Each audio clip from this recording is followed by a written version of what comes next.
ನಮಸ್ಕಾರ ಗೆಳೆಯರೇ, ದಿನದ ಕತೆ ಚಾನೆಲ್ಗೆ ಸ್ವಾಗತ. ಇವತ್ತಿನ ಕಥೆಯನ್ನು ನೋಡೋಣ. ನಂಜಪ್ಪ ಅವಳು ಬರುತ್ತಿರುವುದನ್ನು ನೋಡಿ ಸಾಕ್ಷಾತ್ ಮಹಾಲಕ್ಷ್ಮಿ ಕಂಡಂತೆ ಆಗುತ್ತದೆ ನಿನ್ನ ನೋಡಿದರೆ ಎಂದು ಮಗಳಿಗೆ ಹೇಳಿದನು. ಜಾನಕಿ ನಸುನಕ್ಕಳು. ಗಿರಿಜಮ್ಮ, ಹೌದು, ಮತ್ತೆ ಈ ದೊಡ್ಡ ಮನೆ ಮಹಾಲಕ್ಷ್ಮಿ ನನ್ ಸೊಸೆ ಎಂದು ತನ್ನ ಶ್ರೀಮಂತಿಕೆಯನ್ನು ತೋರಿಸಿದಳು. ತೋಟದಿಂದ ರಘುನಾಥ ಮನೆಗೆ ಬಂದನು. ಒಳ ಬರುತ್ತಿದ್ದಂತೆ ನಂಜಪ್ಪ, ಅಳಿಯಂದ್ರೆ ಚೆನ್ನಾಗಿದ್ದೀರಾ ಎಂದು ಎದ್ದು ನಿಂತು ಕೇಳಿದನು. ರಘುನಾಥ, ಕುಳಿತುಕೊಳ್ಳಿ ಮಾವ ಎಂದು ಅವರನ್ನು ಕುಳಿಸಿ ತಾನು ಅವರ ಪಕ್ಕದಲ್ಲಿ ಕುಳಿತುಕೊಂಡು, ನಾನು ಚೆನ್ನಾಗಿದ್ದೀನಿ ಮಾವ, ನೀವು ಹೇಗಿದ್ದೀರಿ, ಯಾಕೆ ಮನೆ ಕಡೆ ಬರಲೇ ಇಲ್ಲ ಎಂದನು. ಏನಿಲ್ಲ ಅಳಿಯಂದ್ರೆ, ಸುಮ್ಮನೆ ಬಂದಿಲ್ಲ ಅಷ್ಟೇ ಎಂದನು. ಜಾನಕಿ ರಘುನಾಥನಿಗೆ ಕುಡಿಯಲು ಕಾಫಿ ಕೊಟ್ಟಳು. ಜಾನಕಿ ಹೋಗಿ ಊಟಕ್ಕೆ ತಯಾರು ಮಾಡು, ನಮ್ಮ ಬೀಗರು ಮೊದಲನೇ ಸಲ ನಮ್ಮ ಮನೆಗೆ ಬಂದಿದ್ದಾರೆ ಎಂದು ಗಿರಿಜಮ್ಮ ಹೇಳಿದರು.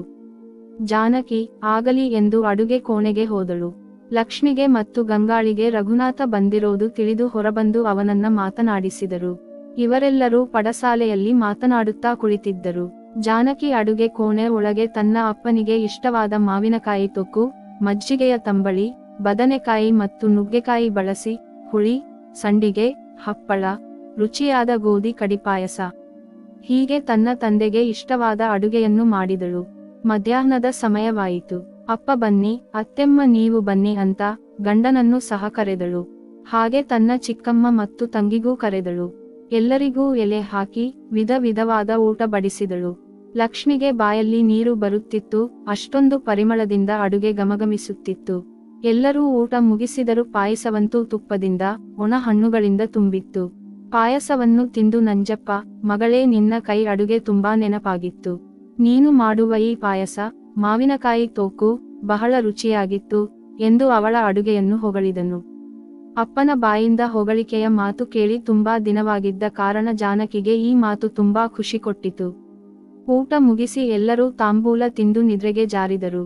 ಮಧ್ಯಾಹ್ನದ ಸೂರ್ಯನ ತಾಪ ಕಡಿಮೆಯಾಗುತ್ತಾ ಬಂತು. ಆಕಾಶದಲ್ಲಿ ಸಂಜೆಯ ಹೊಂಬಣ್ಣ ರಂಗೇರುತ್ತಾ ಬಂತು.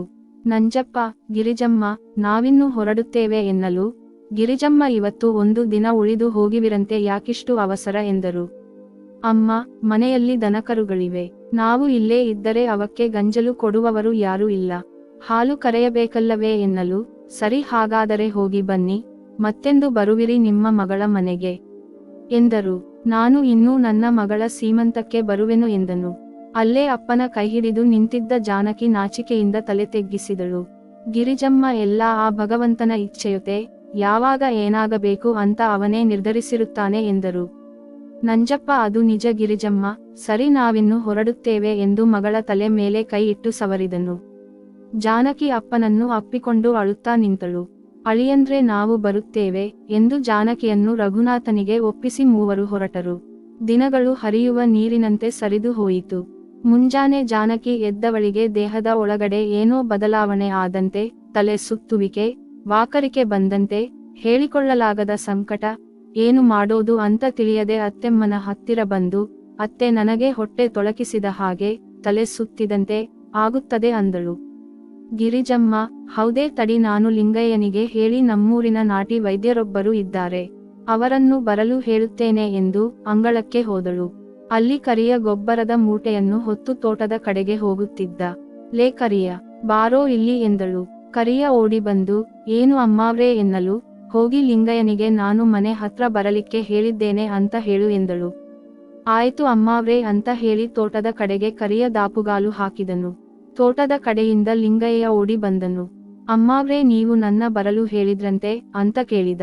ಹೌದು, ನೀನು ಹೋಗಿ ನಮ್ಮ ನಾಟಿ ವೈದ್ಯ ಇದ್ದರಲ್ವಾ, ಅವರನ್ನ ಕರ್ಕೊಂಡು ಬಾ ಎಂದಳು. ಆಯ್ತು ಅಮ್ಮಾವ್ರೇ ಎಂದು ಎತ್ತಿನ ಬಂಡಿ ಏರಿಕೊಂಡು ವೈದ್ಯರನ್ನು ಕರೆಯಲು ಹೋದನು. ದೇವರ ಕೋಣೆಯಿಂದ ಪೂಜೆ ಮುಗಿಸಿ ಹೊರಬಂದ ರಘುನಾಥ, ಏನಾಯಿತು, ಯಾಕೆ ನೀವಿಬ್ಬರೂ ಇಲ್ಲಿ ನಿಂತಿರುವಿರಿ ಎಂದನು. ಏನಿಲ್ಲ ಮಗ, ಇವಳಿಗೆ ಜೀವಕ್ಕೆ ಏನೋ ಒಂಥರ ಆಗುತ್ತಿದ್ದೆ ಅನ್ನುತ್ತಿದ್ದಾಳೆ, ಅದಕ್ಕೆ ಲಿಂಗಯ್ಯನನ್ನು ಕಳುಹಿಸಿದೆ, ವೈದ್ಯರ ಕರೆದುಕೊಂಡು ಬಾ ಅಂತ.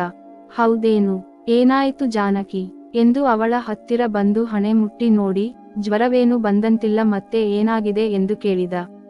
ಗಿರಿಜಮ್ಮ, ನನಗೆ ಅನಿಸ್ತಾ ಇರೋದು ಏನಂದ್ರೆ ನೀನು ಅಪ್ಪ ಆಗ್ತಿದ್ದೀಯಾ ಅಂತ. ನೋಡುವ, ಒಂದು ಸಲ ವೈದ್ಯರು ಬರಲಿ, ಆಮೇಲೆ ನೋಡುವ ಎಂದಳು. ರಘುನಾಥ ತನ್ನ ಹತ್ತಿರವೇ ನಿಂತಿದ್ದ ಜಾನಕಿ ನೋಡಿದ. ಅವಳು ಅವನನ್ನು ನೋಡಿದಳು. ಅವನ ಕಣ್ಣುಗಳು ಹೌದೇ ಎಂದು ಕೇಳುತ್ತಿತ್ತು ಇವಳಿಗೆ ಅದರ ಅನುಭವ ಮೊದಲು ಸಲ, ಏನು ಹೇಳದ ಪರಿಸ್ಥಿತಿ. ಹಾಗೆ ಸುಮ್ಮನೆ ತಲೆ ತಗ್ಗಿಸಿದಳು. ರಘುನಾಥನಿಗೆ ಏನು ಅರ್ಥವಾಗದೆ ಸುಮ್ಮನಾದ. ಈ ಕಥೆಯ ಮುಂದಿನ ಭಾಗವನ್ನು ಮುಂದಿನ ವಿಡಿಯೋದಲ್ಲಿ ನೋಡೋಣ. ಈ ಕಥೆಯ ಬಗ್ಗೆ ನಿಮ್ಮ ಅನಿಸಿಕೆ, ಅಭಿಪ್ರಾಯಗಳನ್ನು ಕಮೆಂಟ್ ಅಲ್ಲಿ ತಿಳಿಸಿ. ವಿಡಿಯೋ ಇಷ್ಟವಾದಲ್ಲಿ ಲೈಕ್ ಮಾಡಿ, ಸ್ನೇಹಿತರೊಂದಿಗೆ ಹಂಚಿಕೊಳ್ಳಿ. ಚಾನೆಲ್ ಅನ್ನು ಸಬ್ಸ್ಕ್ರೈಬ್ ಮಾಡಿ ಸಪೋರ್ಟ್ ಮಾಡಿ. ಮುಂದಿನ ವಿಡಿಯೋದಲ್ಲಿ ಸಿಗೋಣ. ನಮಸ್ಕಾರ.